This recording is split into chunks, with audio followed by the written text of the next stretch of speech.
Doctor BR Ambedkar Konaseema జిల్లా కొత్తపేట నియోజకవర్గం కొత్తపేట మండలం మందపల్లి గ్రామంలో వేంచేసి ఉన్న శ్రీ మందేశ్వర స్వామి వారికి తైలాభిషేకం నిర్వహించారు భక్తులు. శనివారం సందర్భంగా అధిక సంఖ్యలో పలు ప్రాంతాల నుంచి పాల్గొన్న భక్తులు తరలివచ్చి స్వామివారికి తైలాభిషేకం నిర్వహించారు. ఆలయ దర్శనానికి విచ్చేసిన భక్తులకు అన్న సమారాధన నిర్వహించారు. ఈ సందర్భంగా యానాంకు చెందిన చిట్లూరి నాగేంద్ర కుమార్ 5,116 రూపాయలు, కాకినాడకు చెందిన తెల్లాకుల విజయ్ కుమార్ 5,116 రూపాయలను స్వామివారిని దర్శించుకొని అన్నప్రసాదం నిమిత్తం విరాళాలుగా అందజేశారు.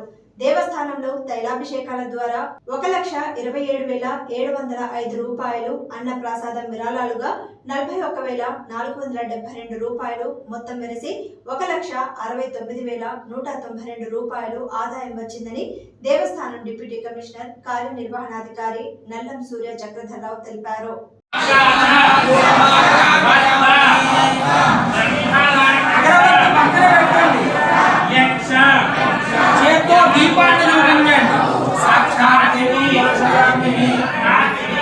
కొబ్బరి చెక్కల మీద కవర్లో ఉన్న నువ్వులు బెల్లం మీద నీళ్లు చల్లి నైవేద్యం పెట్టండి.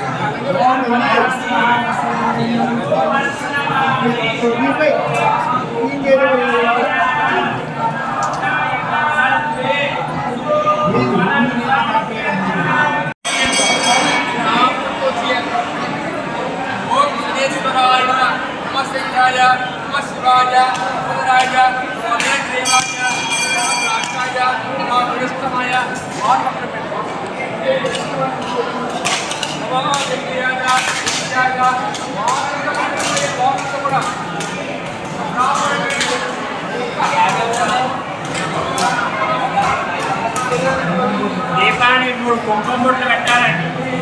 2 అక్షరాలు వేయాలి దీపం దగ్గర.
శతమానం భవతి శతాయం పురుషశ్చేంద్రియ ఆయుష్యేంద్రియే పురుషశ్చతే భోజనాది శతాయం పురుషశ్చేంద్రియ ఆయుష్యేంద్రియే పురుషశ్చతే భోజనారోజమానశోభనశోభమాన కళ్యాణ